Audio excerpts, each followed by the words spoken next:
of us tune out when we hear words like banking, banking union, or acronyms like CRR, NPL, CET, because we think it doesn't impact our lives.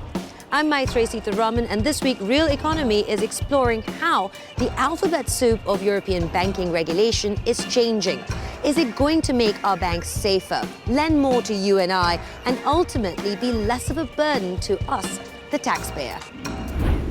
Well, we all know that since the crisis, banks have had a tough time lending to businesses, to you and I. So I'm here in Brussels to find out what these new regulations are going to do to encourage banks to lend to the real economy. And I'm going to put that question to Valdis Dombrovskis. He is the Vice President of the European Commission, the man in charge of the euro and our financial stability. What are these new proposals? Can you explain them? One is to ensure that if things go wrong, taxpayers are not the first in line to pay for banking sector mistakes.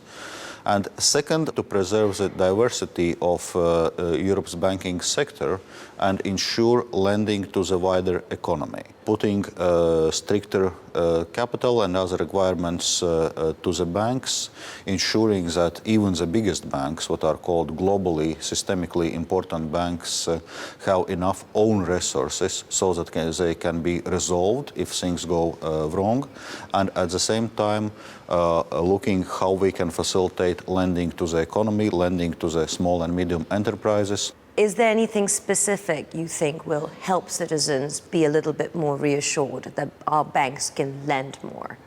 Some of the specific proposals like leverage ratio, like net stable funding ratio, like fundamental review of the trading book, those measures are there to reduce risks in the banking sector. And then while reducing risks, we also need to see how we facilitate lending. And one of the areas is through targeted amendments on, for example, reducing capital and other requirements on banks when they are lending to the small and medium enterprises, or when different financial sector players are financing either infrastructure projects or infrastructure companies.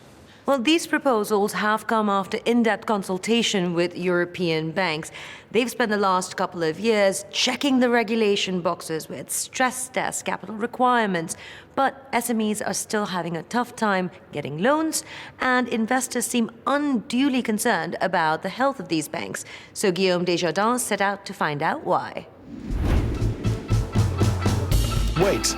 I thought banks were okay after the stress tests in July, and they were being monitored and regulated under Europe's banking union. Makes me wonder if my bank is okay. All right, everyone seems calm in there, but then why do investors seem all worried? Since the beginning of the year, bank shares have been going up and down like a yo-yo. Investors have priced in elections, oil levels and macro influences, but contagion from underperforming Italian banks and the biggest European banks being fined are making investors like Pascal Bernachon uncertain. If we look inside the banks, their P&Ls are in the green. Banks' profitability is significantly under what it used to be. Why? On the regulation side, there is a negative factor. Secondly, companies have started to find funds, not through the banking system, but directly from the markets. You had, at the same time, I would say, all the mistakes from the past. You were showing Deutsche Bank. Let's not forget that it was given a so-called $15 billion fine. Fines that stemmed from too little regulation to what many now think is too much, making sure banks have safety nets like capital requirements and controlling non-performing loans to ensure taxpayers won't have to bail them out is blocking banks from lending.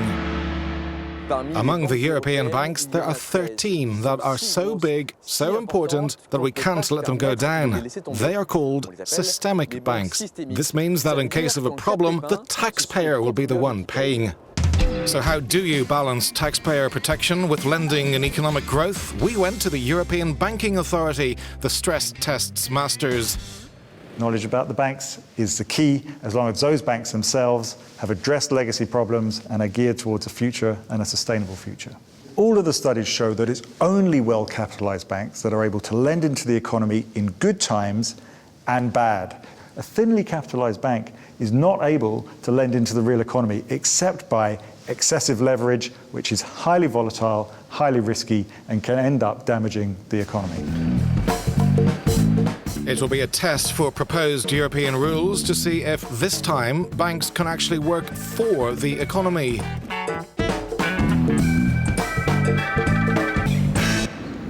Still with us is European Commission Vice President Valdis Dombrovskis.